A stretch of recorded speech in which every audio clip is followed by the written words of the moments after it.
আব্বা আমারে কইছিলেন আপনি যে বিদেশে যাইবেন না। হ্যাঁ বলছিলাম, কিন্তু কেউ চায় না আমি দেশে থাকি। আব্বাই জমি কিনবো, আম্মায় সাদিয়ারে বিয়া দিব, তোমার আম্মায় চায় এই বাড়িতে আমি একটা বিল্ডিং তুলি। কিন্তু আমার ইচ্ছা কি, শখ কি, আমার মন কি চায়, এটা কেউ জানতে চাইল না। জানো পারুল, আজকে আমার মনে হইতেছে প্রবাসীদের কোনো বাড়ি ঘর নাই, তারা আসলে মেহমান। মেহমানরা যেমন বেড়াইতে আসে বেশি দিন থাকলে তাদের কোনো দাম থাকে না, তেমনি একজন প্রবাসী দেশে এসে বেশি দিন থাকতে চাইলে তাদের কোনো দাম থাকে না। একজন প্রবাসীরে কেউ ভালোবাসে না, ভালোবাসে তার টাকারে। টাকা যতদিন থাকে ততদিন তার মাথায় তুলে রাখে, টাকা শেষ হয়ে গেলে মাথা থেকে আছাড় দিয়ে ফালাই দেয়। বাবা মা ভাই বোন শ্বশুর শাশুড়ি সবার কাছে একজন প্রবাসী শুধুই টাকার মেশিন। তারা খালি চায় এই মেশিনটা যাতে টাকা দেয়। কিন্তু একজন প্রবাসীরও যে মন আছে, মায়া আছে, আবেগ আছে, এটা কেউ বুঝতে চায় না।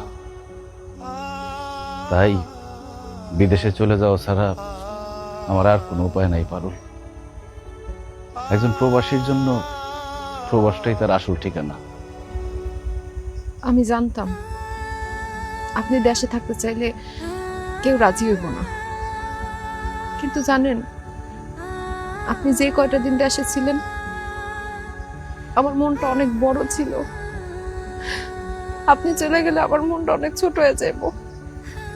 একটা ঘরের মধ্যে একলা বন্দি হয়ে থাকুম সারাদিন, আপনার নিয়ে সারাদিন দুশ্চিন্তা করুম।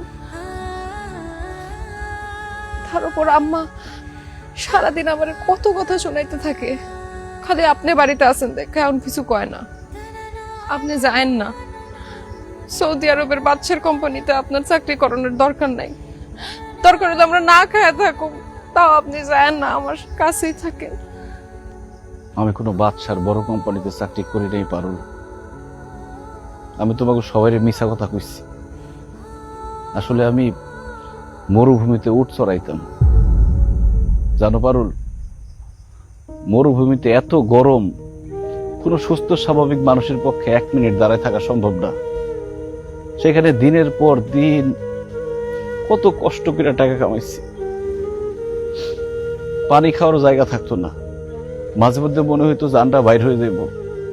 অনেক দূরে যাইতে হইতো পানি খাইতে। বেশি দূরে চলে গেলে মাঝে মধ্যে ফিরতে ফিরতে রাত হয়ে যাইত, বালির মধ্যে ঘুমায় থাকা লাগতো। কখনো খাইয়া কখনো না খাইয়া দিন রাত এক করে কত কষ্ট করে টাকা কামাইছি, দেশে পাঠাইছি। অথচ আমার আব্বা আমারে কইল আমি নাকি বিদেশে গিয়ে ঘোড়ার ঘাস কাটছি। আপনি এত কষ্ট করে টাকা ইনকাম করছেন, বাড়িতে এসে টাকা এরকম নষ্ট করলেন কেন? মানুষের দেখানোর লিগা, মানুষকে বোঝানোর লিগা যে আমি অনেক টাকার মালিক, আমি অনেক ভালো আছি। আর দেশে এসে টাকা পয়সা ভাঙলে মানুষ আমার সম্মান দিব, আদর করব, ভালোবাসবো। বিদেশে তো সব সময় মালিকের অপমান, অবহেলা, ধমক এইসব শুনতে হইতো। আর সেই জন্য দেশে এসে আমার আপন মানুষের কাছ থেকে, আশেপাশের মানুষের কাছ থেকে আদর, সম্মান, ভালোবাসা এসব টাকা দিয়ে কিনতে চাইছি। কিন্তু আমি বুঝতে পারি নাই পারুল, ওই টাকা শেষ হয়ে গেলে গা আদর, যত্ন, ভালোবাসা সব শেষ হয়ে যাইব। জানো পারুল, প্রবাসে এক একটা টাকা আমি কত কষ্ট করে ইনকাম করছি, এটা যদি একবার আমার কাছের মানুষগুলোরে দেখাইতে পারতাম।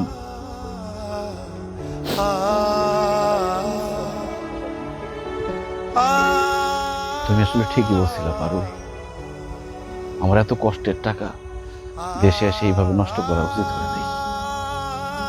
আজকে সেই টাকাগুলো যদি থাকতো, আমার একটা সাহস থাকতো, বল থাকতো, আমি বিদেশে না গিয়া দেশেই কোনো একটা ব্যবসা করতে পারতাম। কিন্তু এখন তো আমার কিছুই নেই, আমার সব শেষ। এখন তো বিদেশ যাওয়া ছাড়া আমার আর কোনো উপায় নাই। পারুল, তুমি আমার একটু শক্ত করে জড়ায় ধরবা। আমি তোমারে চাইরা, আমাদের যে বাচ্চা হবে সেই বাচ্চারে চাইরা আমি বিদেশে যেতে চাই না। আমি বিদেশ যেতে চাই না পারুল, আমি বিদেশ যেতে চাই না।